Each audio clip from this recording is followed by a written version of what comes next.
দেখতে ঠিক কদম ফুলের মতো, মিষ্টির নামের সঙ্গেও রয়েছে কদম যোগ। এই মিষ্টি তৈরি করা হয় পোস্ত দিয়ে। বাংলার কোথায় এই মিষ্টি পাওয়া যায় জানেন? মালদার বিখ্যাত মিষ্টি রসকদম। আর 5টা মিষ্টির থেকে এই মিষ্টির স্বাদ সম্পূর্ণ আলাদা, কারণ একটি মিষ্টির মধ্যেই 3 রকম স্বাদ পাওয়া যায়।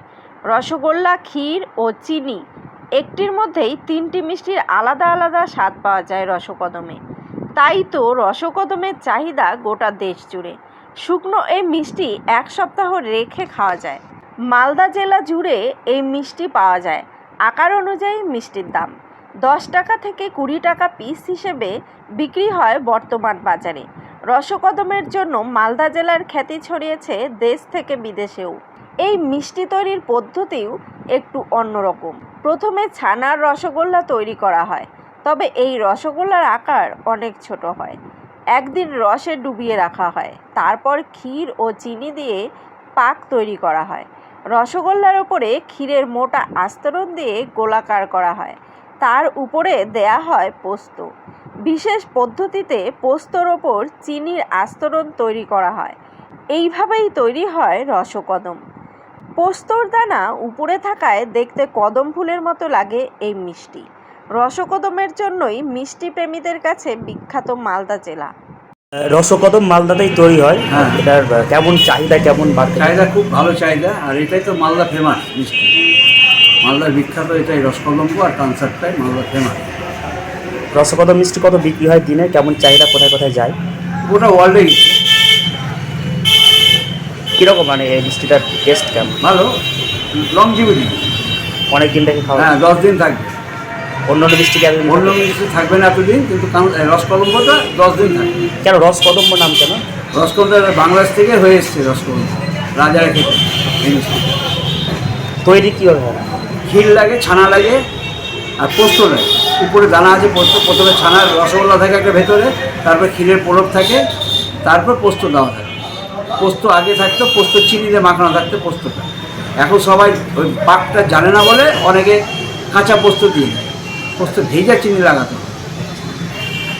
দাম কেমন এখন? এখন 10 টাকা আছে আর 20 টাকা, 2 রকম সাইজ আছে। এরকম। আপনার দোকান থেকে কোথায় কোথায় গিয়েছে মিষ্টি? গোটা ওয়ার্ল্ডে গেছে। মালদার বাইরেও ব্যাপক? হ্যাঁ, বাইরেও গেছে। কী নাম আপনার? আমার নাম বিশ্বজিৎ সাহা। রসকদম কীভাবে তৈরি করছেন আপনারা? রসকদম আমরা তৈরি করছি, প্রথমে ছোট গুচি বানাচ্ছি আগে মিষ্টিতে, মানে কড়াইয়ে গুচি ফুটিয়ে নিচ্ছি 200, 100, 400, মানে যা যতটুকু করতে হয় অতটাই গুচি করে নিয়ে ওই গুচিটা রেখে দিই, থেকে যায়। তারপর সকালবেলা রস থেকে ছেঁকে উঠাই, মোটা রসে রাখতে হয় গুচিটা। ওটা উঠিয়ে মানে ছেঁকে শুকনো করতে হয়। শুকনো উঠিয়ে রসটা যেন একদম নিংড়ে যায়, রস যাতে না থাকে।